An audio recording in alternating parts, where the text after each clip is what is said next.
नमस्कार दोस्तों, मैं डॉक्टर रंजीश शर्मा आप सभी का बहुत बहुत धन्यवाद करता हूं कि आपने इस ट्विटर हैंडल को 1100 फॉलोअर्स के पार पहुंचाया। मैं इस वीडियो को आपसे निवेदन करूंगा कि अंत तक देखिएगा। बहुत ही छोटा सा वीडियो है।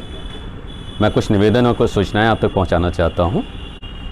सबसे पहले मैं आपसे निवेदन करना चाहूँगा कि आप सभी इस ट्विटर हैंडल से कम 20 और लोगों को कनेक्ट करें।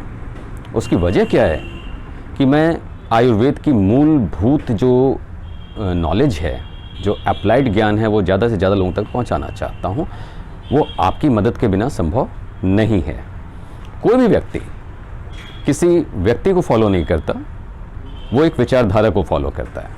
आप अगर इस ट्विटर हैंडल को फॉलो कर रहे हैं तो आप मुझे फॉलो नहीं कर रहे हैं, आप आयुर्वेद की मूलभूत विचारधारा को फॉलो कर रहे हैं।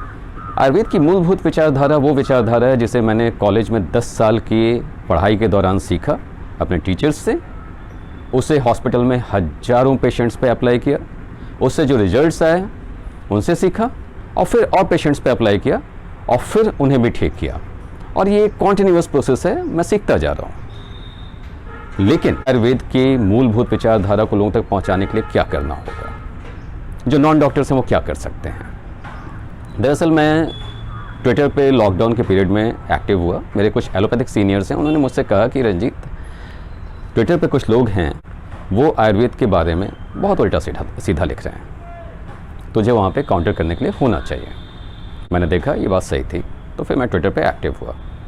दरअसल हम ये कर सकते हैं कि हम आयुर्वेद की सच्चाई को लोगों तक पहुँचाने के लिए कम से कम जो आयुर्वेद से संबंधित नहीं है उसे नकारें।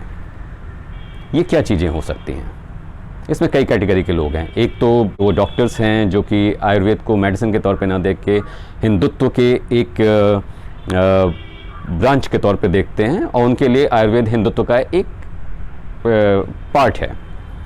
आपको लगेगा कि मैं ऐसा क्यों बोल रहा हूँ, ये आप इस तरीके से समझ सकते हैं कि वो सूर्य नमस्कार की हेल्थ बेनिफिट्स को एक्सेप्ट तभी करेंगे जब आप उसे यीशु नमस्कार कहेंगे या जीसस नमस्कार कहेंगे। वो सूर्य नमस्कार को सूर्य नमस्कार के तौर पे एक्सेप्ट करने के लिए तैयार नहीं है, वो उसे जीसस नमस्कार के तौर पे एक्सेप्ट करने के लिए तैयार हैं। तो ऐसे लोगों को हम कुछ नहीं कर सकते, ऐसे लोगों से बचने की आवश्यकता है और इन लोगों को कभी भी कोई बहुत भाव देने की आवश्यकता नहीं है।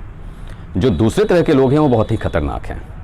यहाँ ट्विटर पे बहुत सारे ऐसे ट्विटर हैंडल्स हैं जिनके लाखों फॉलोअर्स हैं, वो आयुर्वेद डॉक्टर्स भी नहीं हैं, ना उन्होंने एक पेशेंट आज तक देखा है, लेकिन लोग उनकी विचारधारा को, उनकी सलाहों को ऐसे एक्सेप्ट करते हैं जैसे वो बहुत बड़े डॉक्टर हों, बहुत बड़े प्रैक्टिशनर हों। एक बार ऐसे ही एक हैंडल से मैंने पूछा कि साहब, आप जो सलाह दे रहे हो इस समय कोविड को ट्रीट करने के लिए, उससे किसी प्रेग्नेंट लेडी का अबॉर्शन हो सकता है, क्या आपको ये पता है? उसने मुझे जवाब देने के बजाय, थैंक्स कहने के बजाय मुझे ब्लॉक कर दिया। मैं ऐसे लोगों का कुछ नहीं कर सकता। ऐसे लोगों को आप सबक सिखा सकते हैं। ऐसे लोग जब आपको आयुर्वेद की सलाह देते हैं तो आप उनसे उनकी डिग्री मांगिए कि क्या आप क्वालिफाइड डॉक्टर हैं, क्या आपने प्रैक्टिस की है या प्रैक्टिस कर रहे हैं, आप किस आधार पर सलाह दे रहे हैं। अगर ऐसे लोग अपनी डिग्री प्रोड्यूस करने के लिए तैयार नहीं होते, उनकी शिकायत कीजिए अपनी शहर में या जिस शहर को वो बिलोंग करते हैं। आयुर्वेद को बदनाम करने में ऐसे लोगों का बहुत बड़ा हाथ है।